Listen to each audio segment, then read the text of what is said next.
इस कार्यक्रम के पुण्यार्चक है गुणायतन परिवार।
ओम नमो भगवते चक्रम जलम गच्छेय संपायनम लोयम भूम्यां जुवीवा देवानां देवा कंबड़िवा मोमड़िवा सब जीवतारम अपराजिनो भक्तु मे रत्रा स्वाहा भगवती प्रसादा लक्ष्मी दुर्गा जगे पर प्रश्नोत्तरम दारिद्र्यो दुर्गोत्तरम स्वचक्र पर चक्रोत्तरम प्रचंड करुणानुजनोत्तरम शाकिनी डाकिनी भूत पिशाच कृतोत्तरम दुर्भिक्ष व्यापार वृद्धि रहितो धनानां विनाशनं भवतु श्री शांति रस्तु शिव वस्तु जय वस्तु नित्यमारोग्य वस्तु अस्माकं श्रीमान प्रमोद अनीता जी अनूप स्वाति डॉक्टर अनुज रूबी आशीष सुभी आरची आरवी ऋत्विक मोदी मोदी परिवार ललितपुर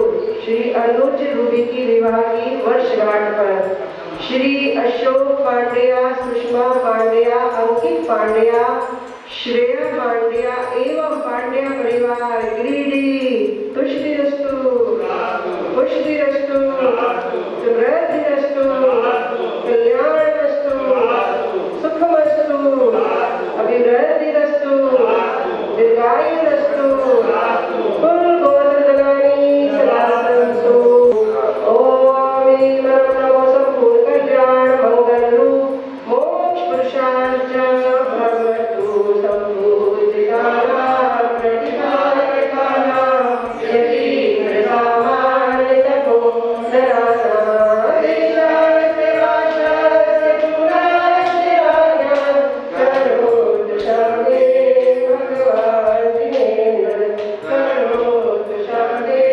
भगवान् जिनेन्द्र करोतु शान्ति भगवान्। आज हम लोगों का बहुत सौभाग्य है। परम पूज्य गुरुदेव मुनि श्री स्वामी प्रमाण सागर महाराज के आशीर्वाद से हम लोगों को इस शाश्वत सिद्ध क्षेत्र पर ये शांति धारा आदि करने का सौभाग्य प्राप्त हो रहा है। आज की शांति धारा के विशेष पुण्यार्जक थे श्री अशोक जी पांड्या परिवार गिरडी। और अब मैं गुणायतन के विषय में आप लोगों को थोड़ा सा बताना चाहता हूँ कि गुणायतन अपने आप में अद्वितीय संस्थान बनकर उभरा है, जो अपने आप में संस्था नहीं बल्कि एक अभियान है। अद्वितीय मंदिरों का निर्माण, छोटे पुस्तकों का निर्देशन और समाज के गुणात्मक परिवर्तन की धारा जो परम पूज्य गुरुदेव के आशीर्वाद से प्रारंभ हुई है, उस सब में आपका सहयोग शांति धारा के माध्यम से मिले, ऐसे हम आप सबसे अनुरोध करते हैं। आप सभी से प्रार्थना है कि इसमें अपना सहयोग प्रदान करें, अपने नाम से विशेष अवसरों पर शांति धारा कराएं, गुणायतन कार्यालय में संपर्क करें। कार्यालय का नंबर पट्टी पर उपलब्ध है, कृपया संपर्क करें और इसका लाभ लें, साथी को अर्जित करें। इस कार्यक्रम के पुण्यार्जक थे गुणायतन परिवार।